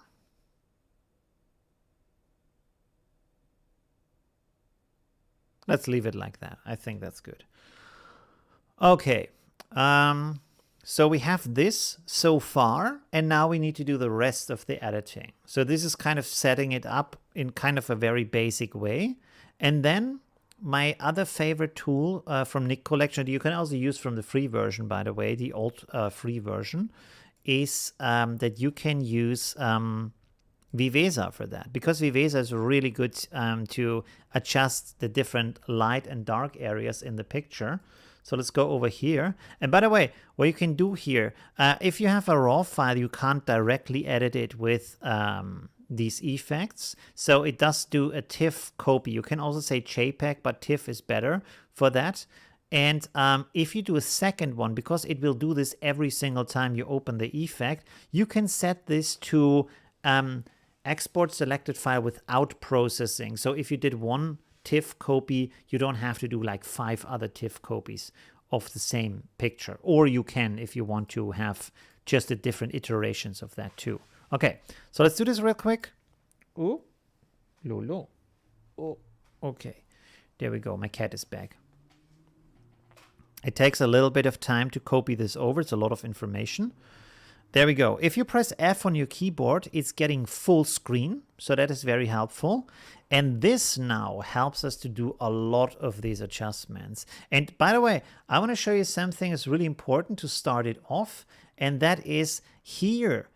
If I make an area here and I push up the warmth, for example, and the saturation, it becomes orange, but just a little bit. And the effect works a lot better if you also make this a little bit darker. As you can see, if I make this darker, the orange becomes a lot more intense. Of course, you don't want to have it super dark. It looks strange because light still is light, so it should be bright, but you can turn it down a little bit, and then suddenly you have this kind of very intense sun coming from the back. You see? Like this. And then you can just take this, press Alt, click, and then move this over here. And so you have the same effect on the left side. You probably want to make this a little bit smaller. So this is just addressing this area. And this now is Nik Collection as an adjustment. And it's a lot, I feel like it's a lot faster. You need a lot less layers and stuff like that. And then afterwards, you can do final touches in Affinity Photo. But these kind of edits, I feel like Nik Collection does a really great job with that. All right. So now we can, for example, go up here. And again, if you didn't watch my other live streams, what you can do here is you hold the Control key and then click on this. And this will give you a preview of what is actually addressed. And you can see how this changes. Basically, this is a mask, basically, that you're seeing right now. A live mask is creating. And if I go over different areas, it selects different areas. And it adjusts the brighter areas, not the darker areas. You see? So if I go down here, you can, for example, only adjust the trees. You can see like this. And then, I don't know, let's make a hue change here. And you can see that suddenly the trees are changing to this kind of black and white color. I don't know why the hue is doing that right now. That's a bit strange. I think it's going to a violet. It just looks black and white because it's so dark. But you can see how this mainly addresses the trees here and not the house in the background so much. So that's a really interesting thing. I will delete that point, and we will address the sky here a little bit. So let's make this bigger. I want to address the darker areas of the sky. Let's bring in a little bit more contrast and a little bit more structure. And then I also want to make it warmer because this is kind of a sunset. And this is, as you can see, where I get this color from that I'm using in my picture that I've posted online. And now basically if you have said, okay, this is a good setting, you can again Alt and then pull this over to the other areas. And so you can address different areas of the picture like so. Let's make some more points actually. Why not? There is no limit. Okay, good. And what you can also do here is you can select these points. Now I've selected all of them. Like in Affinity Photo, I go Control-G, and now they are a group. And with a group, the big benefit is that now, if I change something here, it changes for all of them. And these settings here, you can also have over here if you want to have this kind of view. So for example, shadow adjustments. You see, if I pull this down, this is happening for all of these points at the same time, and also for the structure. So now I can suddenly adjust multiple points at the same time and don't have to go back and forward between all these different points. You can make the sky maybe a little bit darker, pull in a little bit more warmth, and let's see, maybe should we put a little bit more red? This is too much, of course. Maybe a smidge of red. There we go. Okay, cool. By the way, I should look at the chat sometimes. I'm sorry about that. Hi, Loganster. How are you doing? Who is Moses? What are you doing? What is PPP? I don't know. With Nick Collection, then some curve adjustments. Yeah. The picture was only edited with Nick Collection. Do you do anything about Affinity Designer? Not really. I did in the past, but I stopped that because I wanted to be concentrated on the on photo editing. So it's just about different kinds of photo editing software. Let me remove that post here. I don't know what that is. Remove. There we go. Okay. Junior social. What is this? Remove that too. Okay, there we go. Good. What else do we want to do here? Oh yeah, the building. So the building and the water reflection, that's also important. We will address the sky a little bit more in a second. Maybe I want to remove that red a little bit more. That was not the best idea, maybe. Okay, now here's a really cool thing. Again, if you have these filters, if you have these points, they react to the brightness of the areas. You can see here, if I go with my mouse over that with pressing Control and then moving this starting point, I can say, I want to address the brighter parts of the building. I want to address the darker parts of the building, like the windows in this case. So in this case, I can go like this, the brighter parts. And now I can, for example, put more brightness just on these areas, maybe a bit more saturation, maybe a bit more structure in here. And structure in this case also helps it to make it look a little bit sharper. And this also goes a little bit into the other areas here, as you can see, like down here in the reflection. Sorry, my cat is running around on the table again. Lolo, geh mal runter bitte. So, okay, cat is gone.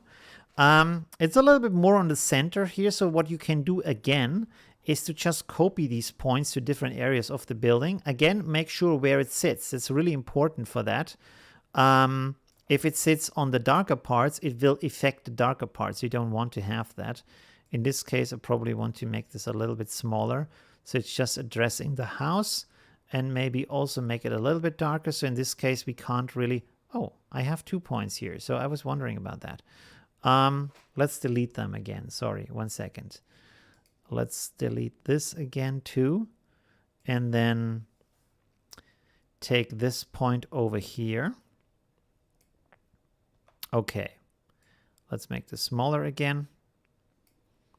Make it a little bit darker, like so. And then probably copy this over to the other side, like so. And so you can see how you can really specifically address different areas of the picture. And this is like the main thing that that's Viveza does, this kind of plugin, is to just guide the light in the picture, create these kind of structures. And you can see how much this changed. If you have the before picture and the after picture, that is really an amazing difference in there, you know? So that's like day and night, basically. It's a completely different picture. And this picture has a lot more character, and it brings out what you actually want to show in the picture. So I really like these kind of things. And I really like this kind of larger than life aesthetic in pictures. Let's make some more points down here in the reflections, like so. And here, for example, we could say we want the water to be a little bit cooler because it should be blue. Although you can see right now, this is kind of getting here onto the stone. So we don't want that. Let's see what we can do about that. I can keep this area smaller.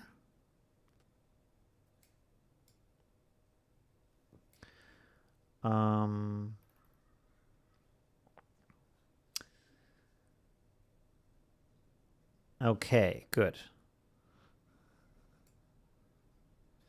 So let's keep this here. This is maybe a bit of a problem here where you have this kind of area and the border of the wall looks the same, basically. So it's kind of fading into this area. And to my knowledge, you cannot paint a mask in here. Or do you? This looks like a mask symbol. No, this is just a preview of the mask. So this is something that this effect, to my knowledge, cannot do. So wait a second. Let me see. If we pull this over here now, let's make this in another way. 1 second. I mean, this is something you could do afterwards in Affinity Photo. So I will do this a little bit differently here, where I will just put more structure in here. So we have a nicer reflection. 1 second. What point are we addressing right now? This area here. Okay. More structure, more contrast. That's it. Okay. Good. Should we make it a little bit darker maybe? Let's see. That's okay. And then could put a bit more saturation in here. Okay. And now we can just copy this over to the different areas where we have water in the picture. Also here. And make sure that this is only addressing the water, not so much the other areas.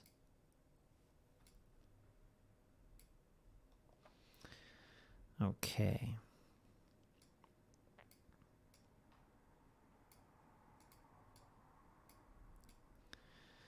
Good. It's touching a little bit of the house here too, but that's okay because in the reflection it takes a little bit away from the brightness of the light. So that's okay. Good. So now we have addressed the water down here. I feel like I want to have a little bit more contrast over here on that side. Okay. Good. Do we need to do anything else? We can then also address this. By the way, I like that these areas are a little bit dark. The grass is kind of flat. Also a friend pointed that out to me, that this is kind of flat down here. So maybe try to address this also with a little bit of structure. I don't want to give too much attention to the grass though. Something that Viveza can't do, by the way, is to sharpen these areas. So this is just about basically the contrast and color settings. Okay, let's, whoops, sorry, that was the wrong key. I want to copy this over to the other side like so.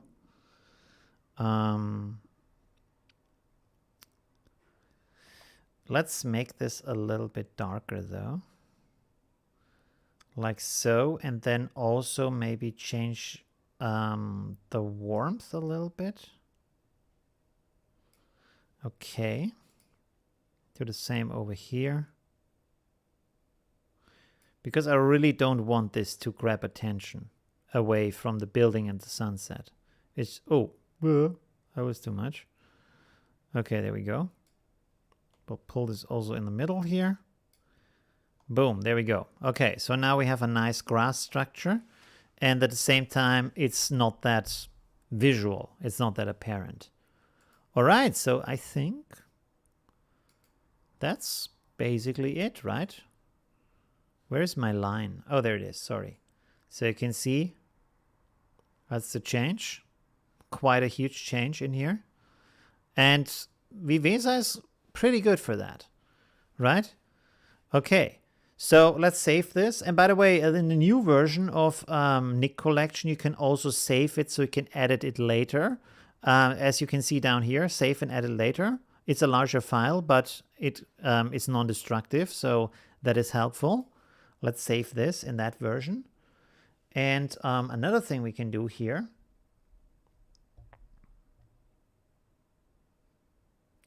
The lens is not wide enough. Yeah, that's a big problem.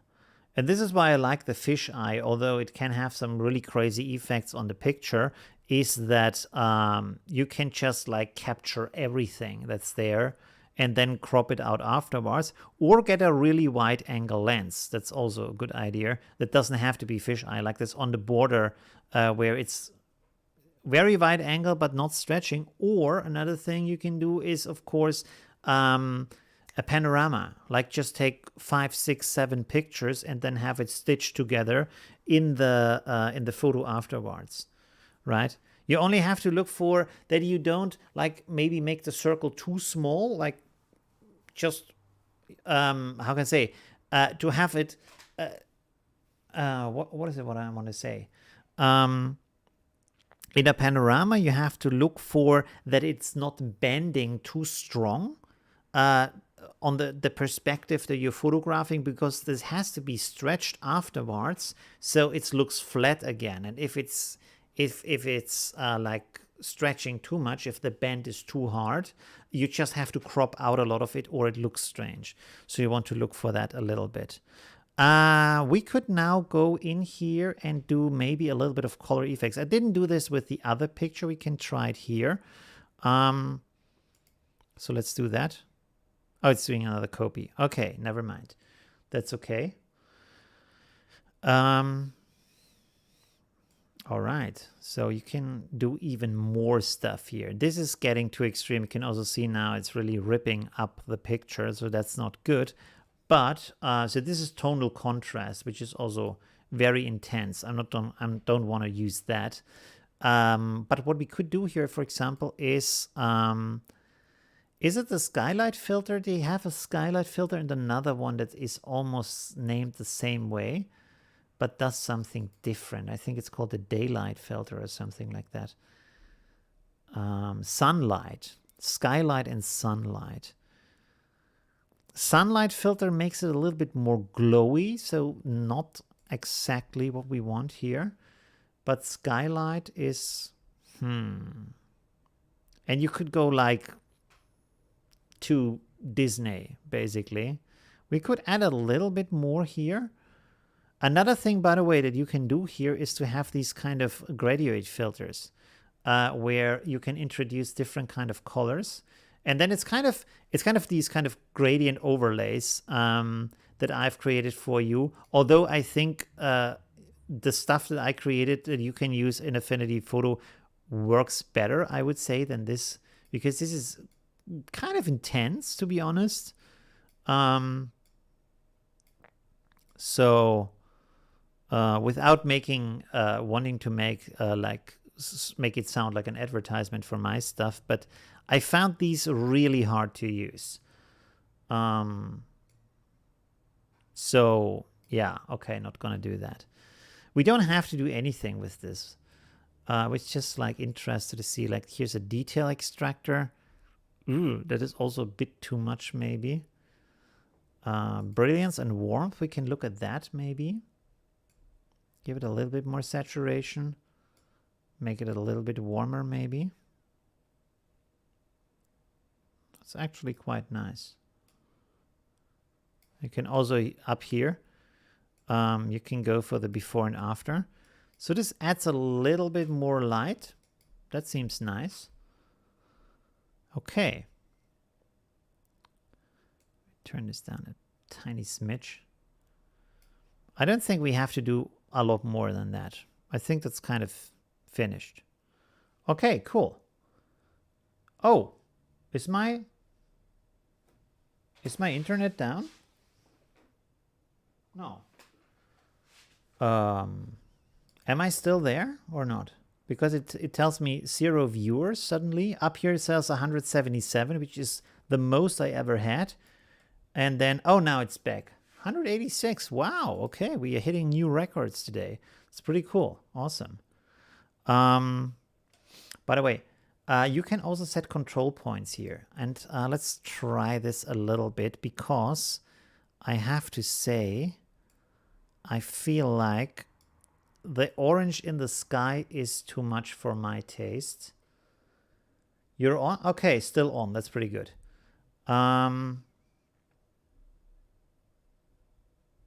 Opacity.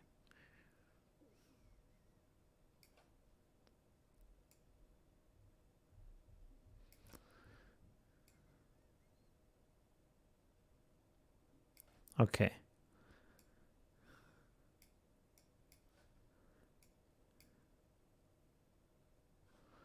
1 second.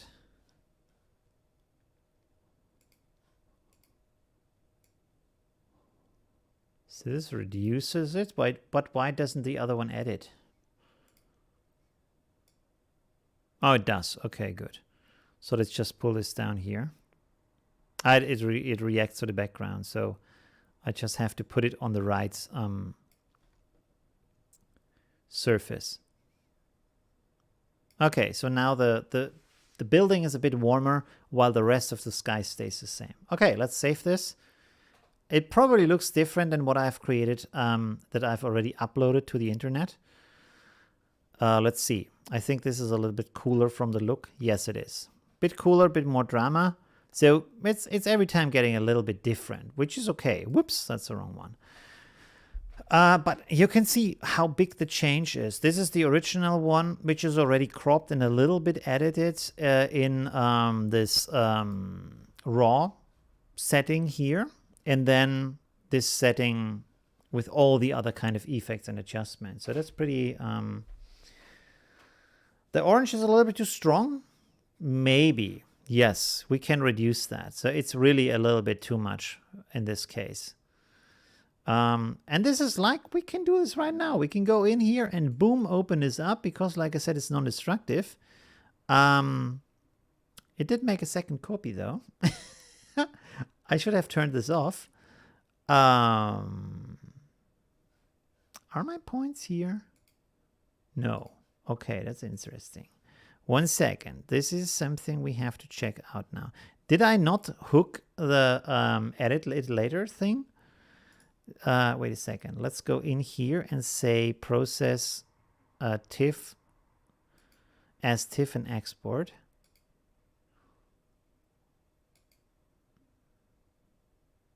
No, it makes another copy now.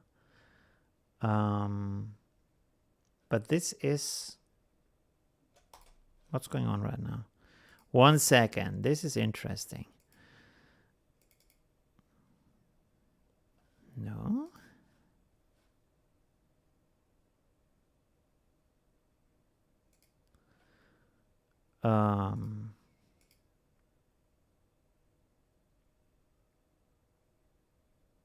Without processing. There we go. Okay. And now I should technically be able to see my edits from before. There we go. There's the control point. Very nice. So let's set another control point up here. that has 0 opacity.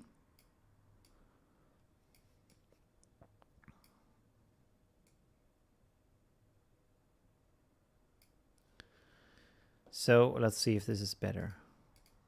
Yeah, that reduces up here a little bit. I will just copy this twice, also over here and over here. So we have this a little bit reduced. There we go. And we have a little bit of warmth on the building now. All right, pretty cool. Good. So we've created this one.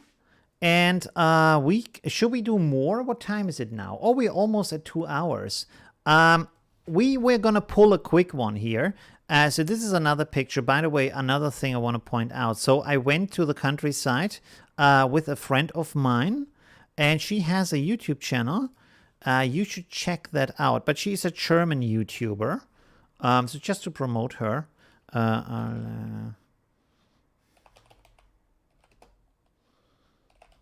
I hope I find it now. No. Okay, I should have prepared that. Oh, wait a second.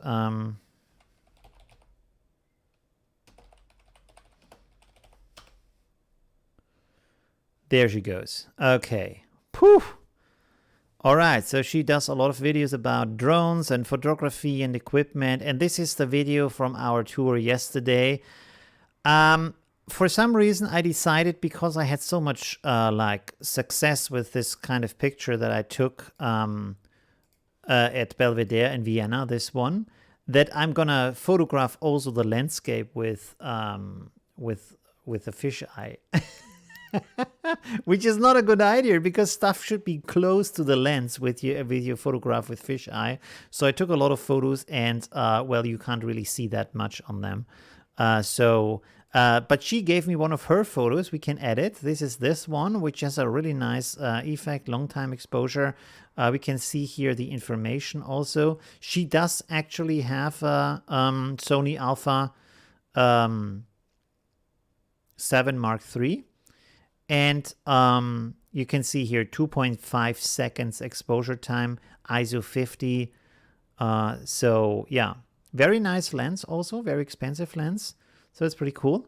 And we can actually, let's go in here and do a quick edit of that. Let's see if this is the crop. It's actually 16:9, I guess. Oh, we can crop it a little bit more. So let's crop it a little bit more. A little bit more dramatic. There we go. Okay, perfect. Good. Let's use, like this time, I'm going to make all of this a little bit quicker. Where's my clear view here? I want to adjust like a smidge of that on here. There we go. You can see like you make one move with the mouse just a little bit, and it just clears up the picture for you in a big way. You can see. So that could be nice. I mean, it takes away a little bit. It does a little bit of dehazing, so you don't have now these white areas on the water. If you want that or not is really up to you. I kind of feel like seeing the stone below that is also nice. We could actually remove that a little bit to make it less apparent. And now what I want to do is to just very quickly not use Viveza this time, instead to use color effects, like so. Let's open this up.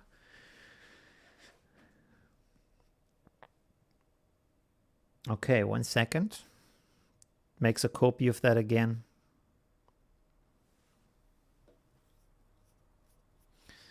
All right, and we're just gonna pull some quick effects on here. Let's see. Detail, not really. What I want to do here is, let's see. This is nice, tonal contrast. And then what I want to do here is there's one that's called Indian Summer. This one, which makes this nice effect here. And we just pull this up a little bit. Maybe make it a little bit intenser than it should be. Let's see. This is a really burning orange. Is that too much? Let's see. Let's bring this down a little bit. That's actually nice. It's a little bit too much. It's a little bit on the candy side, but it's okay. Let's see if we do some glow on that to make it a little bit softer. Like so.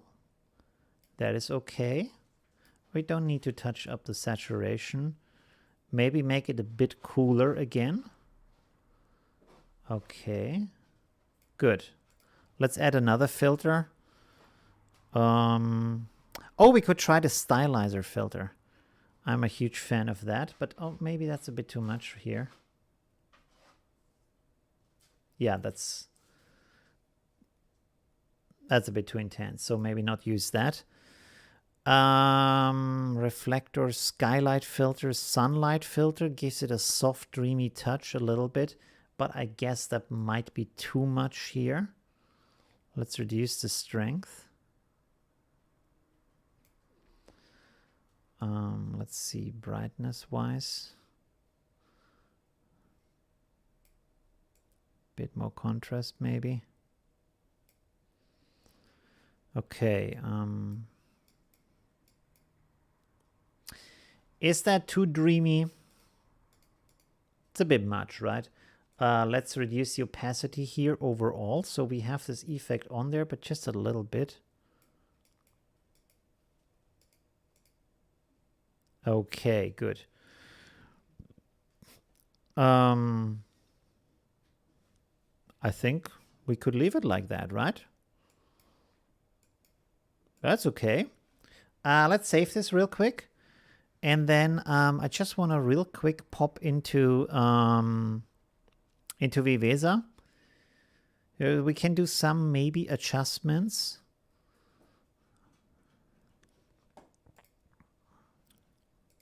Let's see, real quick, last touches here. I wanted to do this landscape too, but we don't have that much time. There we go.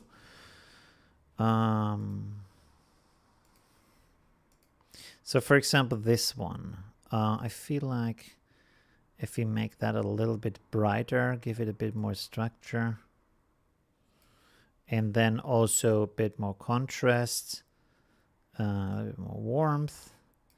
This is a bit too much structure. Make this smaller so it just touches this kind of area here. So we see more of this branch that's here in the water.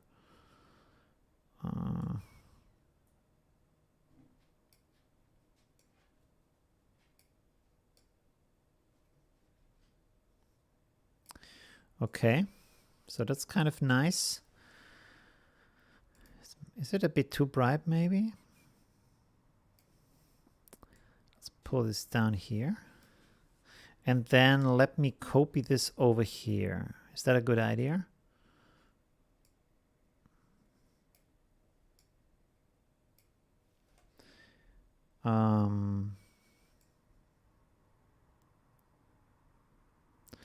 Just to make this a little bit, whoa, okay. A little bit more visible.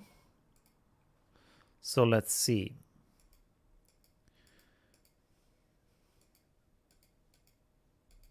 Yeah.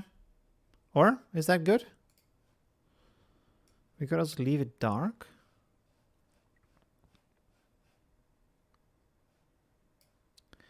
Let's turn this one off, the second one.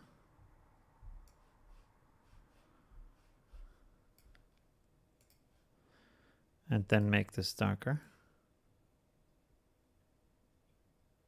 Okay, like this. I just want to have a little bit more structure in there. I would say that's it, right? Okay, can leave it like that. Boom. Let's save that. So we have one more. Okay. So again, this is the original picture. A little bit cropped, a little bit edited. I can actually set it back completely. So this is the original without anything. And this is the other version. A little bit more dreamy and a lot of Indian summer in there. So basically change of time of year, but has a lot more character. All right. Whew, that's it for today. 2 hours gone. I hope you liked it. We can chat a little bit more. The end chat, basically. Let's switch over to the talk view. There we go. Okay. I hope you enjoyed this stream. The beginning was a bit rough by trying out this kind of multiple stream thing. But yeah, it seemed to have worked. I still have to figure out how I can see all the chat rooms at the same time. But yeah, it was a lot of fun. I hope you enjoyed it. I hope it was interesting, although I didn't use Affinity Photo this time for the editing. But yeah, for raw editing, I really like Nik Collection and Photolab. So you might want to look into that too. And I want to do some more tutorials about this software anyways, because it's a great tool. And it's just like, as you can see, it's really quick to get nice results and kind of very nice colors also, I feel like. Okay. Yeah. Anything else you want to say or ask or suggest in the chat? Do it now. Okay. Oh, by the way, okay, one of my wild ideas. Maybe I shouldn't do this in my live stream.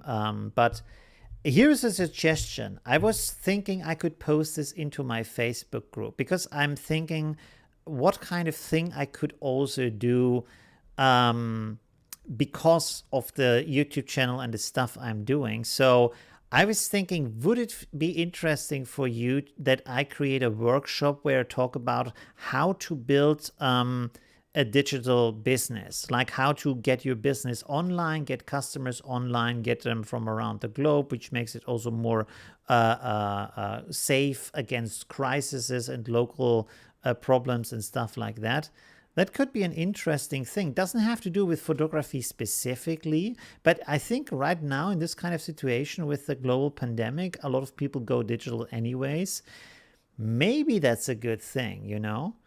And I have a lot of experience in it. I can talk like for hours and hours on end on that. And I think it would be nice to have a specific group for that, like a premium group where I do like, what is it called? Like, is it called consulting? Where I talk about these things and I say, okay, you can do these steps. This is how you find out your niche, how you define your product, how you define your customer, how you define your pricing, how you reach out to the customer, how you interact with them, how the marketing works, all these kind of things.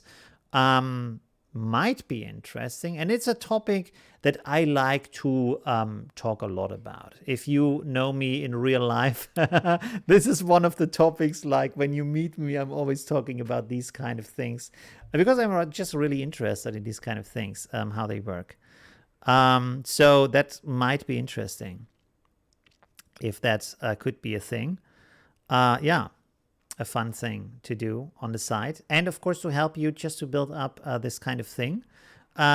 So right now, just as you have a kind of an idea, I built up my channel over the last 2.5 years. I have done design and advertisement concepts, so social media advertisement for companies before that. This is why I always say I'm designer at the start of my videos. And I built my channel with the digital business right now into a 5-figure business. I hope to be at 6 figures somewhere in the next 16 months, which also helps me to maybe have a team around my channel to just do more amazing stuff for the community and have a bigger reach also. Yeah, just to work on bigger more interesting projects. So yeah. So I'm not just talking about, okay, this is just a guy who doesn't know what he's talking about. I'm really have gone through all of that experience and have also helped my customers with these kind of things in the past. And it could be an additional thing because this is kind of the second biggest thing I like to talk about for hours on end. Photography and business, you know, so these are like, or art, photography and business. These are my big things. So that might be interesting. I also want to do a workshop, but this would be then a workshop about photo editing because a lot of people ask me about that, and photography also, but as a time-limited workshop, while the other thing about business would be unlimited because it takes a lot of time to build a business. And I don't know if you can legally say coach, but to consult the businesses in a Facebook group with live streams and stuff like that could go on for a longer time. So it's kind of unlimited as long as you want to stay in there until you say, okay, now I can stand on my own legs. I know what to do. Or you can come back if you have some more questions. So that would be the idea. And it seems fairly direct, and it really fits a need that a lot of people have right now. So maybe that could be a thing. Yeah. Okay. I will post about that in my Facebook group. So I will suggest this mainly to the Facebook group because it doesn't fit on my main channel. Yeah, but I thought I'd just ask you while you're here. Colin says also, would there be an interesting in talking about the hardware side of photo editing? I'm in the middle of upgrading. Yes, we can talk about that.